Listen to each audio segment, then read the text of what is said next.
রাজ্যের প্রতিটা অংশের মানুষকে আমরা অবগত করতে চাইছি যে মধ্যপ্রাচ্যে যে অনাকাঙ্ক্ষিত যুদ্ধ বিগত দুদিনব্যাপী আমরা দেখতে পাচ্ছি, তাতে ত্রিপুরা রাজ্যের মানুষের মধ্যে বিগত দুদিন ধরে একটা প্যানিক তৈরি হয়েছে যে হয়তোবা পেট্রোল এবং ডিজেল তার হয়তো একটা সংকট তৈরি হতে পারে।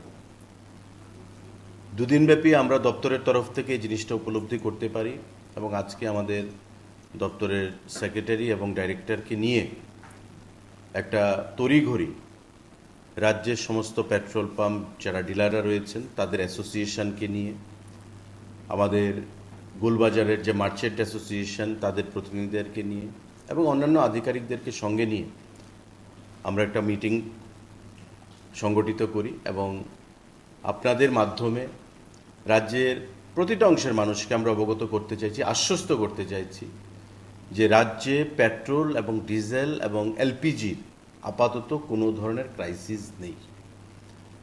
এটা পেট্রোল পাম্প ডিলারদের সঙ্গে কথা বলে, ইন্ডিয়ান অয়েলের যে প্রতিনিধি তাদের সাথে কথা বলে এই মিটিংয়ে আমরা এই সিদ্ধান্তে উপনীত হয়েছি এবং দীর্ঘক্ষণ আমাদের মিটিং চলেছে।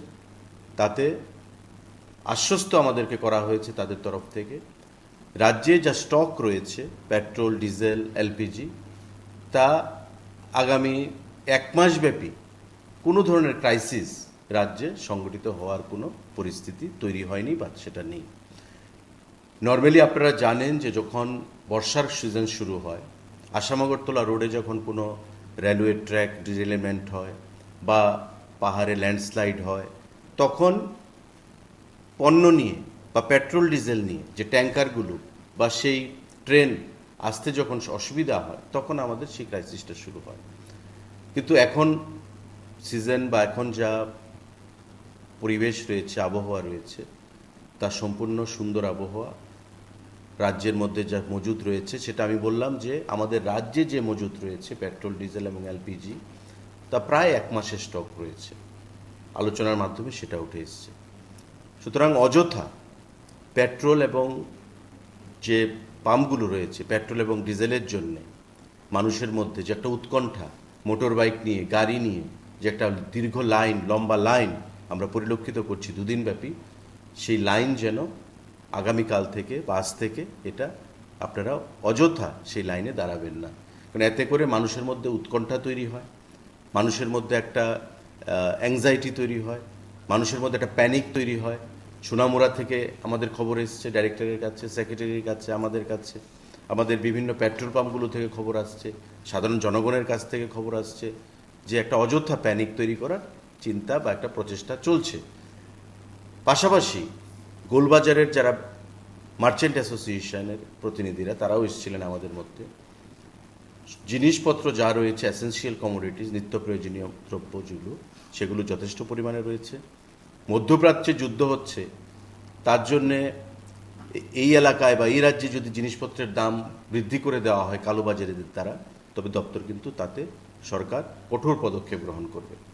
আমরা বলেছি খাদ্য দপ্তরের আধিকারিকদেরকে খুব শীঘ্রই এনফোর্সমেন্ট প্রক্রিয়া চালু করা হবে। যদি কোথাও কোনো ধরনের অনিয়ম খবর আসে আমাদের কাছে, কালোবাজারি কোনো অবস্থাতেই বরদাস্ত করা চলবে না এবং কোনো অবস্থাতেই এই যুদ্ধের অজুহাত দেখিয়ে পেট্রোল ডিজেলের শর্টেজ বা এসেন্সিয়াল কমোডিটিস, নিত্য প্রয়োজনীয় দ্রব্যমূল্যের শর্টেজ করে কালোবাজারি করা হবে, সেটা কোনোভাবেই সরকার বা দপ্তর বরদাস্ত করবে না।